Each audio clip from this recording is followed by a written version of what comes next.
Recently, we saw what was arguably one of the worst ways to lose a UFC title when Namajunas and Carla Esparza rematched, and well, it got me thinking, how many times has this happened before? How often has a champion lost their belt due to a bad strategy, their refusal to make adjustments in a fight, ignoring the game plan, or just maybe not taking situations as seriously as they perhaps should? I'm Balian from MMA On Point, and this is 10 frustrating ways champions lost their belts. Number 10, Nate Marquardt versus Tarek Saffiedine. Is it a bird? Is it a plane? No, it's Nate the Great Marquardt, hot off his release from the UFC and all jacked up on the good stuff, testosterone replacement therapy. Nate had been a king of pancrase before coming over to the UFC for 5 years, doing pretty well but always seemingly losing his title eliminator bouts. But he dropped 170 pounds, went on TRT but failed the medicals, and so the UFC released him. You know, there's a difference between testosterone replacement therapy and where you get it to a level where, you know, it's performance enhancing. Nate's done. I'm done with Nate. He ended up in Strikeforce in a display of extreme violence, challenged the then undefeated Tyron Woodley for the vacant title and pummeled him into unconsciousness in the 4th round. Tarek Saffiedine was next in line for a title shot of the Strikeforce belt, so the fight was booked for January 2013, the last ever Strikeforce card. Everyone expected Nate to do what he did to Woodley, pressure him, look for takedowns and unload those furious combinations, but Saffiedine was having none of it and from the opening round started blasting Nate with leg kicks, which he had some real trouble avoiding. He didn't really check any of them, couldn't throw anything as a counter, and anytime he did switch stance, it just didn't help at all. Every time he landed, it was followed with a sickening thwack and chorused oohs from the crowd. All we could do was watch 5 rounds of tree chopping, and with Nate finding no way to address them until Tarek took the unanimous decision. After the fight, Marquardt said he trains with guys from Thailand and checks leg kicks all day, but for whatever reason, he just wasn't able to do it on fight night. They put it down to a mental issue and overlooking Saffiedine, but also admitted in a tweet that yeah, he should have checked those kicks. Number 9, Cain Velasquez versus Fabricio Werdum. Cardio Kane, eh? That bloke that basically turned the heavyweight division of the UFC into Joey Diaz after filming The Longest Yard? Yeah, man had stamina. Opponents would just wither in front of him after about 2 minutes of action. So when we all found out he would be defending his heavyweight title for the first time in 2 years in Mexico City, where we've already seen the 2,000 meter altitude would affect even the cardio of David Goggins, most of us thought, well, you might as well be fighting Freddy Krueger in your own dreams. That's his realm, baby. But what actually happened? Well, yeah, it was more of a nightmare. Fabricio Werdum was the interim champion, and he'd had a pretty goddamn good career resurgence. He also had the right idea and showed up to Mexico a month out from the fight to adjust to the climate and altitude. Cain arrived just 2 weeks before the day of the fight. It kicked off and Cain wasted no time putting his usual pace on Fabricio, but the Brazilian stood his ground and fired back. Cain was constantly working, but Werdum remained calm, and even Goldberg and Rogan mentioned at the end of the first round how battered and tired he looked. Cain Velasquez is breathing hard, big time. It'd been 600 days since his last fight, which I'm sure didn't help, but Fabricio in his corner knew he was slowing, and cardio Cain became sea-level Cain. His endurance apparently not holding up at the higher altitude. That and Werdum kept constantly punching him in the face. Corner advice before the third was that Cain had to take him down, and that's what he did, but it was laboured, he didn't pass guard while completing the double leg, and he landed right in Verdum's god-killer guillotine. He lost his title, and his greatest weapon had failed him. Some fans admitted they were upset, feeling like he wasn't serious enough about acclimatizing to the altitude, and were frustrated while watching the apparent heavyweight GOAT succumb in front of his home crowd. He admitted at the post-fight press conference that he should have arrived earlier than 2 weeks, but agreed, you really do have to give props to Werdum for this one as well. Number 8, Rampage Jackson versus Forrest Griffin. Sure, I was a fan of Rampage and Pride, how could you not be? But unfortunately he could never get past Vanderlei, so never became a champion. But by the time he made it to the UFC, he was on a 3-fight win streak, then he KO'd Chuck and claimed the belt for himself, and he even defended it and unified the Pride and UFC titles. But that was about to change because at UFC 86 he looked to defend his title against Forrest Griffin. Now Forrest was a tough competitor, a well-rounded guy, one of the most loved, but Rampage had the experience, the power, and the unified Pride and UFC title belts. The fight started, and from the get-go you could tell Forrest was trying to keep it on the outside and blast away with leg kicks, which is a great strategy against a lead leg-heavy boxer like Rampage, who also kinda has a history of not really checking leg kicks. Every time the kick landed, you could feel the growing frustration of Jackson's fan base, those that expected him to just march through them and powerbomb Forrest, or the more realistic fans just calling for him to try and check them rather than shrug them off. Give me a hug. No way.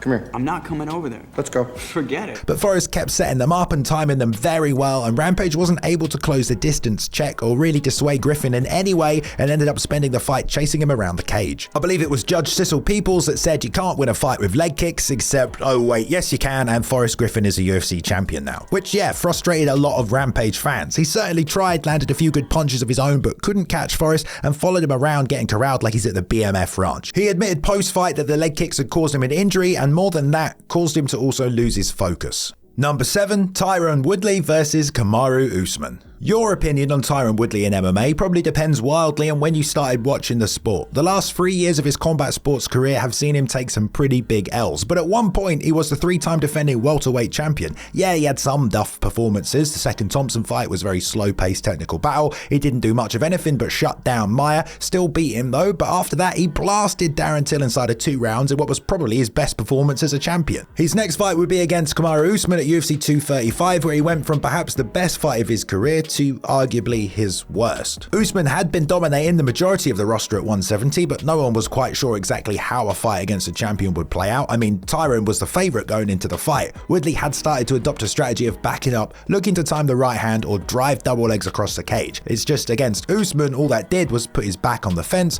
right where he wanted him, and basically where he kept him for the most of the fight. After the first round, Dean Thomas told Woodley immediately, "You absolutely have to go forward, you cannot back up," which is pretty much the advice any armchair casual would have shouted at him if they could. But Tyron just couldn't put that plan into action. He kept backing up, looking to time the big right hand, and every time Usman would just pressure him to the fence and continue his work. His game plan just wasn't working, and for fans of Tyron that saw him as the best welterweight on the planet, they couldn't help but feel a little disappointed.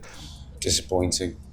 After the second round, Usman had landed more strikes than Woodley would in the entire fight. Usman took his title and, to be fair, has gone on to be one of the most dominant welterweight champions ever. Post-fight, Woodley kind of just explained he knew what he was doing wrong, but just couldn't help it. But sometimes the greatest champions have to face adversity and bounce back and win, so I'm looking to try to run that fight back. Number 6, Mark Coleman versus Maurice Smith. UFC 1 taught us Brazilian Jiu-Jitsu was the best martial art for embarrassing everyone else's. But then Mark Coleman came along and showed us that wrestling, yeah, that shit also works, especially when you add enough ground and pound to flatten a Nordic god. But Maurice Smith was a kickboxer, one of the striking arts. Hacker man.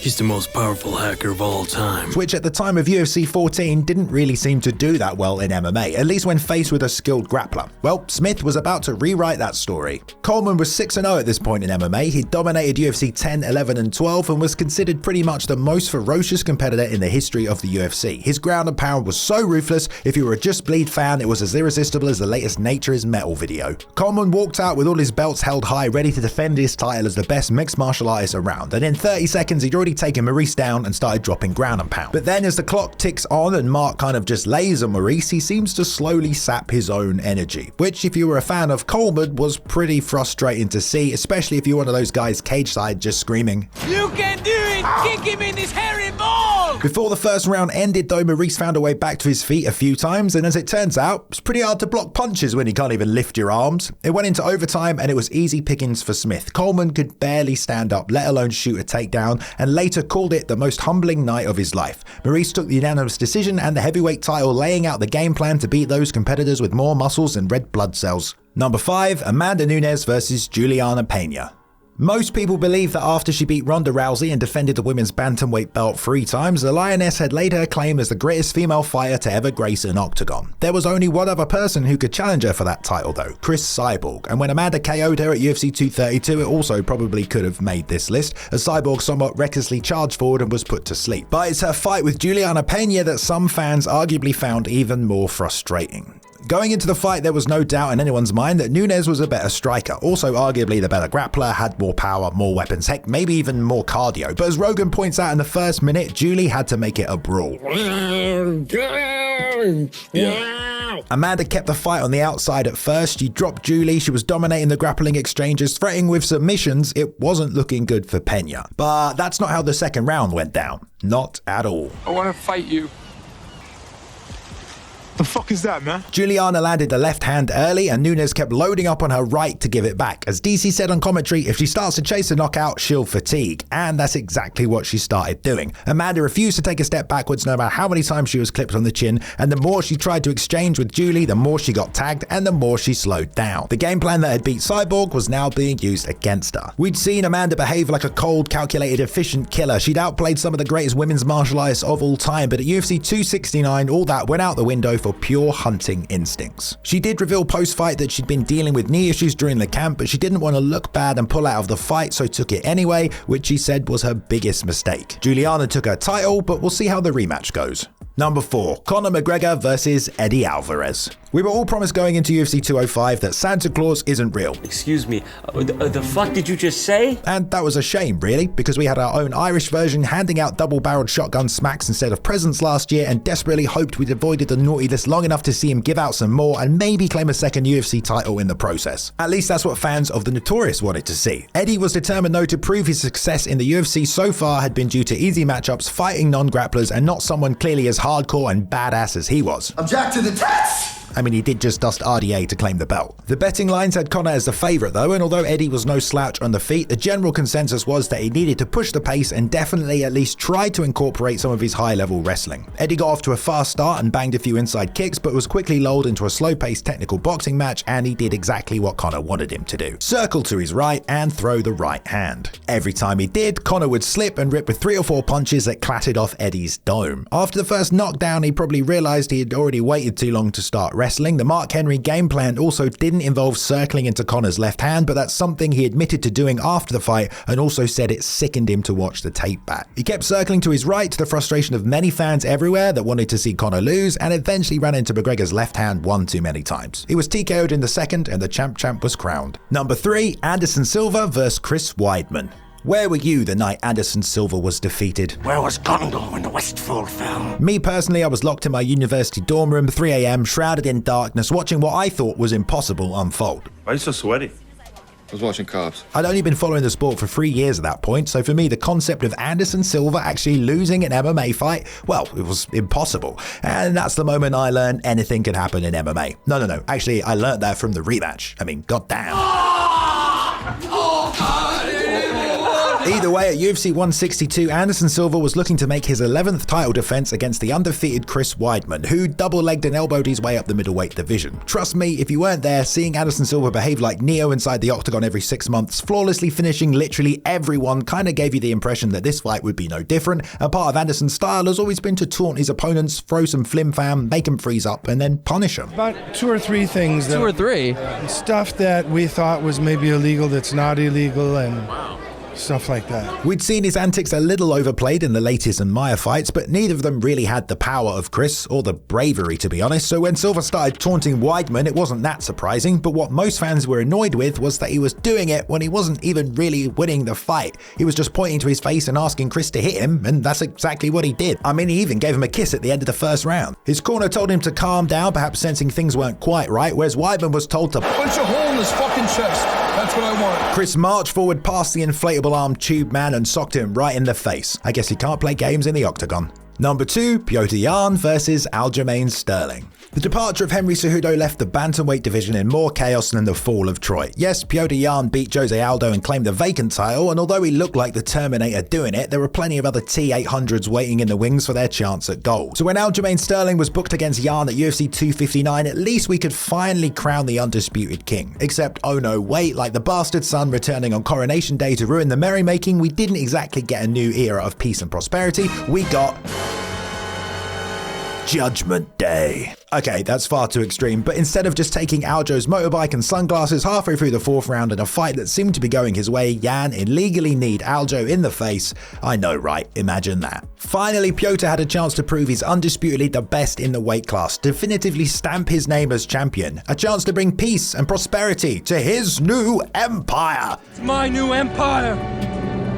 Your new empire? Well, sorry Yan fans, we didn't get a definitive end to their contest. Petr lost his title, and like Tommen inheriting the Game of Thrones, well, no one really gave Aljo any credit. Needless to say, the entire situation was frustrating, and talk about an aggravating way to lose a title. Number 1, Rose Namajunas vs Carla Esparza 2. And here we are at the fight that inspired this list. Well done for making it this far. Rose's performance at UFC 274 was frustrating for a number of reasons, but for most fans, it's mainly because her career had been so full of jaw-dropping moments. The Brazilian Jiu-Jitsu assault she put on Paige Van Zandt, her flawless slaying of the fabled Boogie Woman, her Kevin Bacon-like footwork in the Jessica Andrade fights, and the 1-minute head kick shutdown in the first Weidman fight. In another time and place, it might as well have been the 12 labors of Hercules. The point is, we'd seen what Rose was capable of. greatness, for lack of a better word. So how in the hell did this happen? It was a rematch of their first fight almost 8 years ago where Carla was able to take down and control Rose. Throughout their second fight, Rose seemed far more concerned on defense instead of offense, and her corner Pat Barry only spurred her on by telling her she was doing the right things. She threw less strikes across the full 25 minutes than she did in her fight with Michelle Waterson, and she ended that one in the second round. Pat insisted that she stuck to the game plan, which was supposed to result in boos from the crowd, which apparently meant she was doing it correctly. If Rose gets in there and you stick to your strategy, if you come in there and you do what you are supposed to do, the crowd's probably not going to like it. It also meant making sure you don't get taken down at all costs. She was just waiting for her to make a mistake, and Carla was basically doing the same thing. Rose landed just 4 significant strikes in the first round and 3 in the second, and ended up losing her title by way of inactivity. Understandably frustrating as a fan to watch someone who's capable of some of the greatest feats in women's MMA spend 25 minutes trying to avoid losing. I'm sure Rose will be back, but Pat Barry's post-fight explanation might have been more confusing than the performance itself. I'm Bailey from Round Point, and yes, we are finally here in our brand new office. Let's go check it out. Hey, what's up, everybody? Welcome to our MMA Challenge of the Week. Today, I'm joined by the greatest referee in the world, Mr. Mark Goddard. I would punch him straight in the back of the fucking head. That's right, a brand new channel with brand new content. Welcome to Fight Front, the home of personality-driven MMA. Today, it's an MMA challenge where I take the worst rated UFC character in UFC Undisputed 3 all the way to the heavyweight championship of the world. And I'm reacting to Colin McGregor. Make sure you scroll on down and hit subscribe because you do not want to miss all the new content coming your way on this brand new channel. And hey, it's me, Tommy Toehold, and I'm rolling around on a damn monitor. A big shout out to Luke Taylor for editing this video. You can find him and some of his amazing artwork on Twitter at cool2me_. Shout out to Ben Rosette and the excellent music he provided during the intro video. His music can be found on streaming platforms everywhere. There is a link in the description, and follow him at Ben Rosette on Instagram and on Twitter. Thank you very much for watching, everyone, today. Please go ahead and like and subscribe if you did enjoy the content. We upload at least 3 videos every week for your viewing pleasure. Go ahead and leave a comment below if you want to join in the discussion, and follow us on Twitter at MMA On Point and myself at Balian_plays. You can now jump in and join the community Discord as well if you want to continue the discussion further, and I hope you've enjoyed yourselves. I'll see you in the next one.